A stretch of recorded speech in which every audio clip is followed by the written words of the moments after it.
Whoa, somebody's coming. Somebody's coming. Ghostbusters reference. So, back to the lecture at hand. We will continue the MTG headquarters march through history and keep opening these crazy old vintage boxes. My shelf is getting vastly depleted, and funds will have to be obtained through mowing lawns and picking weeds to start building it back up again for 2014.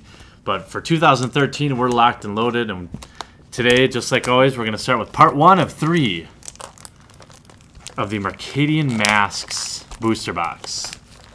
This is another set that's extraordinarily expensive, you know, compared to what's inside. Part of the reason, at least from what I can tell, is that there's an insane, oh baby, the price for foils in this box, like in this set, are extremely expensive. So, whatevs. Let's get right to it. Oh man. Oh, what year was this in? A little less fanfare for this box, huh? Premium card odds, 1 in 100.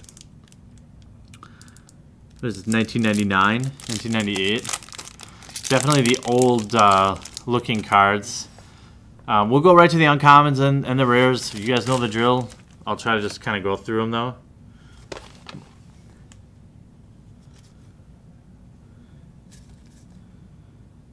Oh, wait a minute.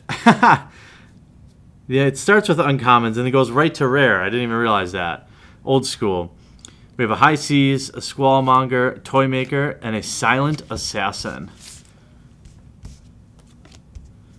We're just going through the rest of them here, the commons. I don't know how they did foils back then. They probably just replaced the card with the foil. I will tell you also, we've got another big giveaway coming up, so stay tuned for that. We have, let's zoom in a little bit.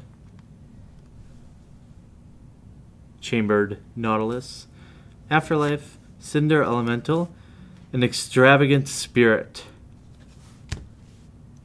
4/4 flyer for 4 at the beginning of your upkeep. Sacrifice it unless you pay 1 for each card in your hand.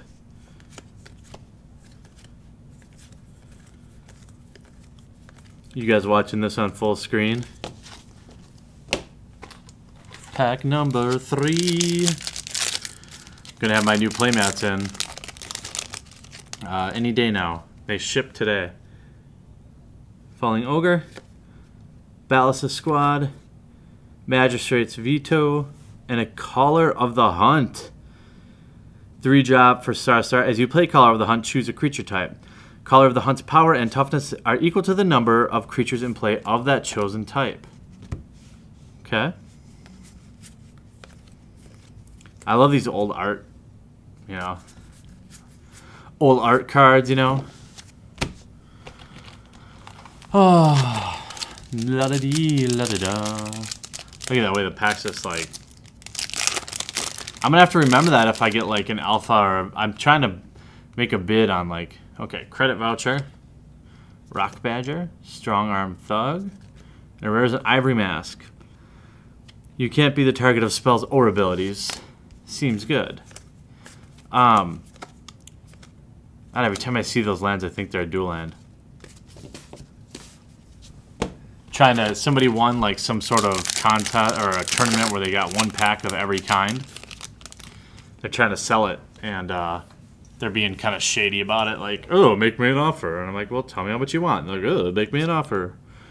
Uphill Battle, Chameleon Spirit, Reign of Tears, and a Conspiracy. As it comes into play, choose a creature type, creatures you control, and creature cards in your graveyard, hand, and library are of the chosen type. Okay.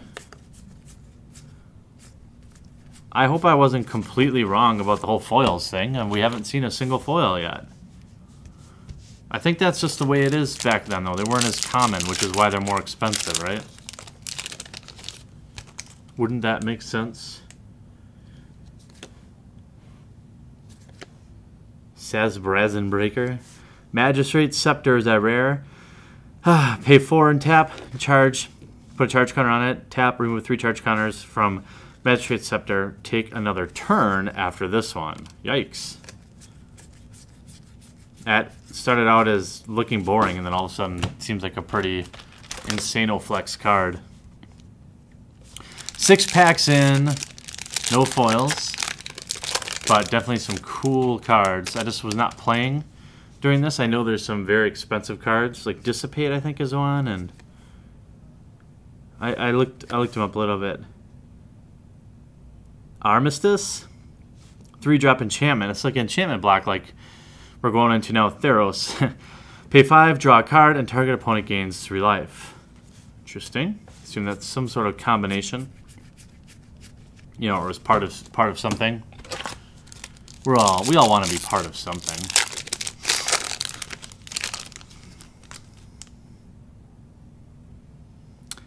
Puffer extract. Ooh, there's a foil. That's why they look so cool. Looks like they just replace it. That looks rad, even for like a... Yeah, I like that. Caustic Wasps. And a Squee! Goblin Nabob. I know this card is legit, right? Wasn't this... This is a rare in Modern Masters, I think? So...